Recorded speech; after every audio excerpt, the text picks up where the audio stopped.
Hi guys, so welcome again to another beautiful episode of Life with Olamie. I always look forward to meeting you guys and sharing the little I learned over the week or whatever with you guys. So yesterday, I was reading an article about angry in America, all right? And it's funny because it could relate to a course I just took pertaining to ethics of web development, of web design on LinkedIn Learning, right? So the course actually relates, and it was talking about how social media has impacted our society right now and how it is affecting so many people in the society, right? You realize that when you check social media, there's so much angry people. When you post something negative, no validation, a tweet of no validation, an Instagram post of no validation, and people began to jump on it. People began to up on it and say different things, saying their views. Oh, it is true. Yeah, so much negativity around the social media, and that can actually destroy someone's life. I think there was a professor in US who was later had to be banned from his work because he was accused of raping a student, which he eventually did not do at the end of whole investigation, right? But he lost his job, almost his life, because he was accused forcefully, and it was just one post by one student, and everybody began to up on it and assume that it is true. Right now, going to the popular application TikTok is now generally acceptable by everybody, and it is funny that we are all saying, oh, TikTok is good, but on the other end, it has so much negativity to impact on our youth, the teenagers, and also the children. TikTok was created in China, and in China as a whole, there is restriction of 40 minutes. Children less than 18 years can only spend 40 minutes on TikTok, whereas the same is not applicable in other parts of the world. Children uses TikTok, teenagers uses TikTok, and it is negatively impacting us in sense that you see everybody now struggling for followers, struggling for likes. They've left the actual thing that's supposed to add value to their life. All right, you see TikTok, they spend 5 hours, they spend 4 hours on TikTok lives when they are supposed to probably be doing other things, learning other things, and I personally don't see it as a value to yourself or to whatever you are doing. Everybody's struggling to be seen. You see, when you ask an average person now in Africa or America or even Canada, when you ask an average person the next thing, what do you want to be? The next thing they will tell you is, oh, I want to be a brand influencer, I want to be a social media influencer, I want YouTube to see me, I want TikTok.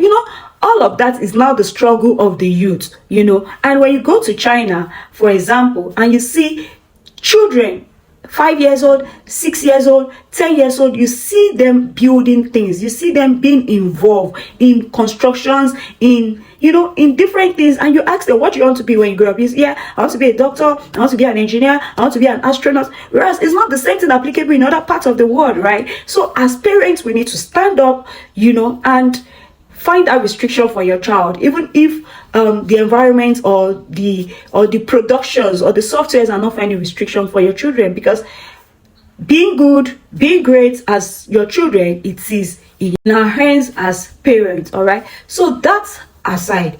Another thing that I realized is the issue of location. How many people have noticed? Because there was a time I had to be telling someone close to me, then I was like, imagine I Google, let me take for example, hotels, right? And in the next few days, I began to see hotels in Canada. Like, that's all the adverts all my way. I began to see hotels in Canada. I see, about the place I checked, right? And that is to say that no matter how you click, there's always a checkbox that says, I have agreed to the terms and conditions not to share my details or something like that. It's a scam, it's a lie. They still share your details because there is something called ad retargeting, that's advertising retargeting. So it retargets you whenever you search for something online, right? Whenever you search for something online, and I want to run an advert on Google, right? I can actually target those that search for that thing. I can target those that search for books, or based on what you want to advertise. So no matter what, your details are still out there. Your data is still somewhere in the air that you don't even know about. So my dear, I actually employ you, or I want to advise you to make use of VPN and put off your your phone locations, because whenever you have to do, because our details are just everywhere, it's just everywhere. They can easily track you down. They can easily know where you are. In fact, as far as your friends can target you, let me take for example, you're a drug addict. For example, you're a drug addict. I, as your friend, maybe on my system, I'm targeting, I'm checking how to overcome drug addiction, how to do this about drugs. Before you know it, because you're on my contact list, right? They began to show you advertisement that has to do with how to overcome drugs, right? Maybe you have placed order online before, or you have searched on it online, but because I am searching for how to overcome it and you are searching for how to buy it, right? One way they will begin to show you advertisements on how to overcome drugs. It is a good thing, right? But another side is your details are out there. They can easily access your data, right? And that you really do not want. So you need to be careful with the use of the internet. We need to be careful with the use of social media. And I personally, so many people have come to me, let's help you to get followers and subscribers on your YouTube. I said, no, leave it, let it grow, right? I started with almost 20 subscribers, right? That was in August. And right now, I have 157 subscribers. Let it just grow. I will keep posting content once I can. I'll keep posting content. Let it just grow. I'm not in the rush or the what